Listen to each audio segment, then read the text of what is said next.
Hello दोस्तों, गांव की नर्स मेनिका का आप सभी को प्यार भरा नमस्कार। मेरे चैनल में आप सभी का बहुत बहुत स्वागत है। आज हम बात करेंगे खांसी की।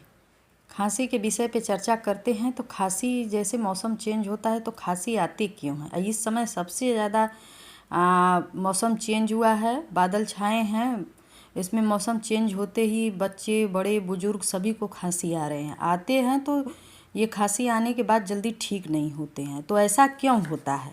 तो चलिए इसके बारे में हम बात करते हैं। जैसे खांसी, जिसे मेडिकल भाषा में ट्यूसिस कहा जाता है, अचानक से असर करने वाले यह रिफ्लेक्स हैं। इसका उद्देश्य बाहरी सूक्ष्मजीवों, रोगाणुओं, जलन, तरल पदार्थ और बलगम को हमारे श्वसन नली और गले से साफ करना होता है। यह फेफड़े से हवा तेजी से निष्कासन करती है। खांसी जानबूझकर या कभी बिना इच्छा के भी हो सकती है। हालांकि खांसी एक गंभीर बीमारी का संकेत भी है। खांसी के अधिकतर मामले में दवा लेने की ज़रूरत नहीं पड़ती है। कभी कभी बिना दवा के ही ठीक हो जाती है अपने आप, क्योंकि अमूमन और खांसी अपने आप ही ठीक हो जाती है। इसके खांसने के मुख्य रूप से 3 चरण होते हैं। सांस लेना, स्वर तंत्र के बंद होने पर गले और फेफड़े में दबाव बढ़ जाना, स्वर तंत्र के खुलने पर मुंह से तेजी से हवा का बाहर निकलना खांसी के लिए विशेष संकेत देता है। यदि कोई खांसी से बहुत ज़्यादा ग्रसित है तो ये किसी बीमारी का संकेत हो सकता है। जैसे 1 हफ्ते से अधिक हो गया तो उसी बीमारी का भी संकेत हो सकता है। अधिकतर खांसी संक्रमित रोगों से ही होती है, जैसे सामान्य सर्दी, जुकाम। खांसी संक्रमण के बिना भी हो सकती है। आमतौर पर खांसी प्रदूषण, गैस्ट्रो इसोफेगस रिफ्लक्स डिजीज, आई दम, क्रोनिक ब्रोंकोटाइटिस, ब्रोंकाइटिस, अस्थमा, फेफड़े में ट्यूमर, दिल का दौरा पड़ना, पोस्ट नेजल ड्रिप, धूम्रपान और कुछ दवाएं जैसे इनहिबिटर्स, इन सब इनहिबिटर्स के स्थितियों के कारण फैलती हैं। अब इसके प्रकार जान लेते हैं। बच्चों में ये ज़्यादा होते हैं। इसके प्रकार में एक्यूट खांसी, ये खांसी अचानक होती है और इसका प्रभाव 3 सप्ताह तक बना रहता है। सब एक्यूट खांसी, ये खांसी 3 से 8 सप्ताह तक बनी रहती है। क्रोनिक पुरानी खांसी है, इस खांसी का प्रभाव 8 सप्ताह तक बना रहता है। बलगम वाली खांसी, इस खांसी में थूक और बलगम निकलना, इस खांसी का प्रभाव 8 सप्ताह तक बना रहता है। बलगम वाली खांसी, इस खांसी में थूक, बलगम निकलना। और सूखी खांसी में मुंह सूखा रहता है। इसमें थूक व बलगम नहीं निकलता है और बहुत तेज़ी से खांसी, जितना मुंह सूखा रहेगा उतना खांसी होती है। सूखी खांसी जिसे बोलते हैं। रात में होने वाली खांसी, इस प्रकार की खांसी केवल रात में ही ज़्यादा होती है, सूखी खांसी। इसके लक्षण जान लेते हैं। खांसी आते क्यों है बच्चों और बड़ों में, बुजुर्ग में?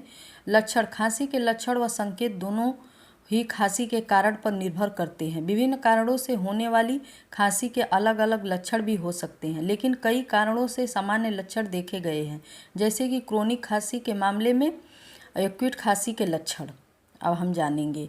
इस खांसी के लक्षण व संकेत नीचे तीव्र खांसी से संक्रामक और गैर संक्रामक 2 कारणों में विभाजित है। तेज खांसी के कारण लक्षण जो किसी संक्रमण और संकेत हैं वो इस प्रकार रहते हैं।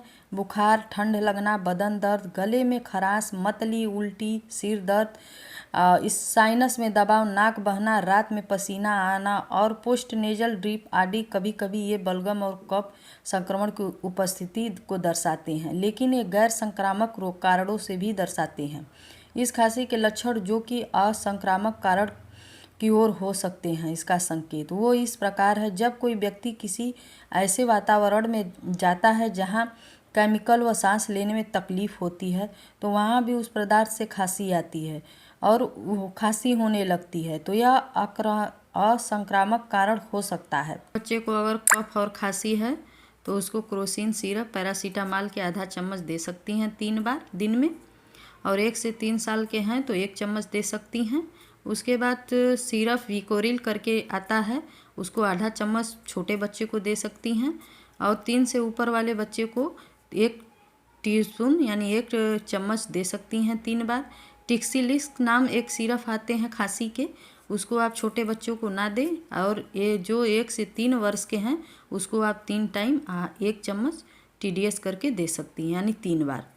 उसके बाद उससे आराम ना हो तो आप अस्थालीन के सिरप आधा चम्मच 3 बार दे सकती हैं। और सांस लेने में अगर परेशानी है बच्चे को तो डेरिफाइलिन के सिरप आते हैं, उसको 1 वर्ष से ऊपर के बच्चों को डेरिफाइलिन सिरप आधा चम्मच दे सकती हैं, छोटे बच्चों को नहीं देना है। अगर मेरे द्वारा दी गई जानकारी थोड़ी सी भी अच्छी लगे तो मेरे चैनल को सब्सक्राइब, वीडियो को लाइक करना ना भूलें, कमेंट शेयर ज़रूर करें, बेल आइकन प्रेस कर लें ताकि मेरे हर वीडियो का नोटिफिकेशन आपको आसानी से मिल सके। नमस्कार।